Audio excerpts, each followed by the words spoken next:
বিসমিল্লাহির রহমানির রহিম। হিসাব ছাড়া জান্নাতে যাওয়ার পথ আজ আলোচনার বিষয়। ইসলাম মানুষের জন্য যে অনন্ত শান্তির বার্তা এনেছে তার চূড়ান্ত প্রতিফলন হলো জান্নাত। কিন্তু কিয়ামতের ময়দান হবে ভয়ঙ্কর হিসাব নিকাশের দিন। অসংখ্য মানুষ সেখানে দাঁড়িয়ে থাকবে। তাদের প্রতিটি কাজ এর তাদের প্রতিটি কাজের জবাব দিতে হবে আল্লাহর সামনে। তবে আল্লাহর কিছু বান্দা আছেন যাদের জন্য আল্লাহ বিশেষ অনুগ্রহ রেখেছেন। তারা কোনো ধরনের হিসাব নিকাশ ছাড়াই সোজা জান্নাতে প্রবেশ করবে। এই বিষয়ে কোরআন ও হাদিসের অত্যন্ত তাৎপর্যপূর্ণ, মর্যাদাপূর্ণ ও গুরুত্বের সঙ্গে বর্ণিত হয়েছে।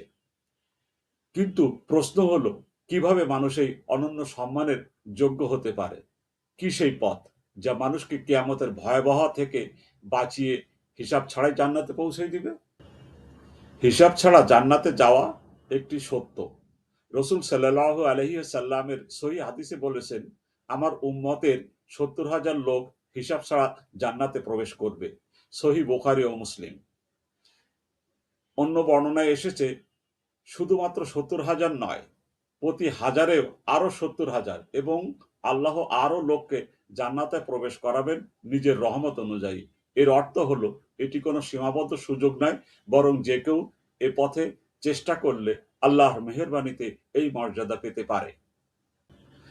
হিসাব ছাড়া জান্নাতে যাওয়ার যোগ্য বান্দাদের বৈশিষ্ট্য।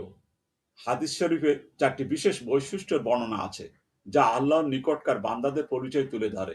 এই 4টি বৈশিষ্ট্য শুধু কিছু কাজ পরিহার নয়, বরং ঈমানের উচ্চ মাত্রার এক চরিত্র গঠন।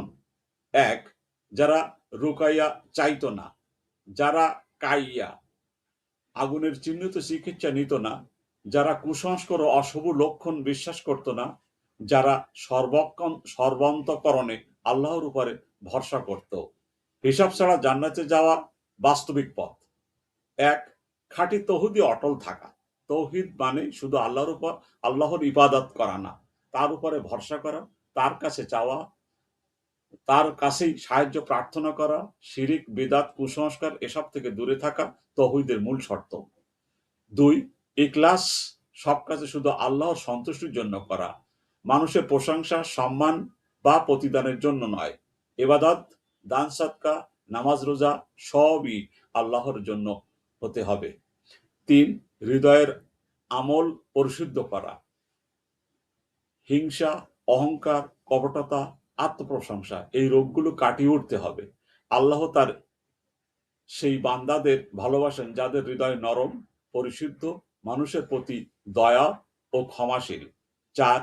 বিপদে ধৈর্য ও সুখে কৃতজ্ঞতা।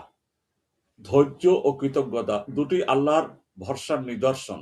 যে ব্যক্তি বিপদে ধৈর্য ধরে এবং সুখে আল্লাহকে স্মরণ করে, সে আল্লাহর বিশেষ দয়ালু বান্দাদের মধ্যে অন্তর্ভুক্ত। 5. কুসংস্কার মুক্ত, সুন্নাহ সম্মত জীবনযাপন। সংখ্যা 13। জোড়া বেজোড়া, দিন শুভ অশুভ লক্ষণ দেখে কাজ বাতিল করা, এসব কোনো ইসলামিক ভিত্তি নেই। বিশুদ্ধ ঈমান মানেই মানুষকে এসব মন গড়া বিশ্বাস থেকে দূরে রাখে। 6. দোয়া, জিকির ও আল্লাহর প্রতি নিরন্তর প্রত্যাবর্তন। যে বেশি দোয়া করে আল্লাহ তার সঙ্গে থাকেন। দোয়া একজন বান্দাকে আল্লাহর কাছে নিবেদিত করে এবং তাকওয়া অবস্থায় স্থির রাখে। কেন তারা হিসাব ছাড়া জান্নাতে যাবে? কারণ এই বান্দাদের আল্লাহর প্রতি ভরসা, নির্ভরতা, ঈমানের দৃঢ়তা এত বেশি থাকে যে তারা আল্লাহর সামনে নিয়ে যাওয়ার মতো অপরাধ জমা রাখে না। তাদের জীবন আল্লাহর ভালোবাসার পথে গড়ে ওঠে। তাদের আমল হলো পবিত্র হৃদয়ের জ্যোতি, আর আল্লাহর পবিত্র হৃদয়ের মানুষ পছন্দ করেন। আল্লাহর সন্তুষ্টি এমন অবস্থায় পৌঁছয় যে আল্লাহ বলেন, এদের হিসাব নেওয়ার প্রয়োজন নাই, সরাসরি জান্নাতে প্রবেশ করিয়ে দাও। হিসাব ছাড়া জান্নাতে যাওয়ার পথ কোনো গোপন বা দুর্লভ পথ নয়। এটি প্রত্যেক মানুষের জন্য উন্মুক্ত। যে ব্যক্তি নিজের ঈমানকে পরিশুদ্ধ করে, তাওহীদে অটল হয়, আল্লাহর উপরে নির্ভরতা বাড়ায়, আপনের চেষ্টা করে, সে আল্লাহর এই বিশেষ অনুগ্রহ পাওয়ার যোগ্য হতে পারে। কিয়ামতের দিন কঠিন হবে, অত্যন্ত ভয়াবহ। কিন্তু যারা আল্লাহর একনিষ্ঠ বান্দা, তাদের জন্য আল্লাহর কাছে রয়েছে অপরিসীম দয়া, শান্তি ও সম্মান।